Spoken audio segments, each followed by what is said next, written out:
इस भू माफिया के तार सीधे तौर पर बिहार के सबसे कद्दावर राजनीतिक परिवार यानी लालू परिवार से जुड़े बताए जा रहे हैं। बिहार में सुशासन का दावा और भू माफियाओं पर पुलिस का प्रहार।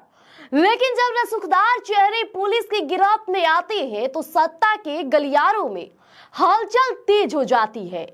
गोपालगंज से एक ऐसी ही बड़ी खबर सामने आ रही है जहां पुलिस ने एक ऐसे शख्स को टांग लिया है जिसका नाम सुनते ही जमीन के असली मालिकों के पसीने छूट जाते थे। नाम है गंगदयाल यादव। कहने को तो ये एक नाम है, लेकिन गोपालगंज में ये नाम खौफ और कब्जे का पर्याय बन चुका था।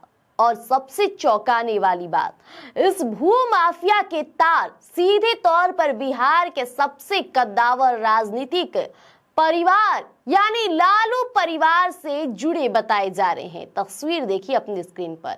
यह गिरफ्तारी कोई सामान्य गिरफ्तारी नहीं है। गोपालगंज के एसपी विनय तिवारी के निर्देश पर नगर थाना क्षेत्र के बंजारी मोड़ के पास पुलिस ने एक जाल बिछाया और कुख्यात आरोपी गंगदयाल यादव को धर दबोचा।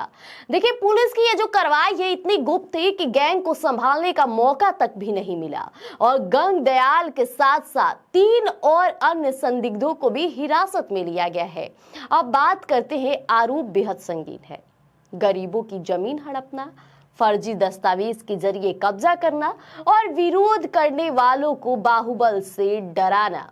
अब बात करते हैं उस सियासी कनेक्शन की जिसने इस गिरफ्तारी को पूरे बिहार में चर्चा का विषय बना दिया है। देखिए, हमारे पास जो तस्वीर है वो चीख चीख कर कुछ कह रही है। तस्वीर नंबर 1 देखिए।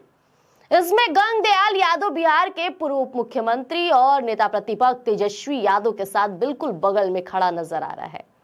तस्वीर नंबर 2, यहाँ गंगदयाल अपनी पत्नी के साथ पूर्व मुख्यमंत्री राबड़ी देवी के साथ पारिवारिक अंदाज में दिख रहा है। और तस्वीर की बात किया जाए, जो खबर आ रही है वो और भी बड़ी है। कहा जा रहा है कि गंगदयाल यादव तेजस्वी यादव के चचेरे मामा लगते हैं।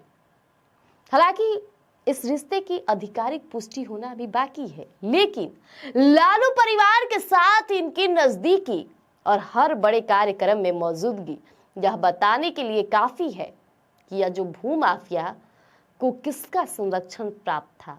अब गंगदयाल यादव का जमीन विवादों से नाता आज का नहीं है, बहुत पुराना है। इनका इतिहास जो है बहुत पुराना है। या पहले भी जेल की हवा खा चुके हैं, लेकिन जेल से बाहर आते ही फिर वही कब्जे का खेल शुरू हो जाता है।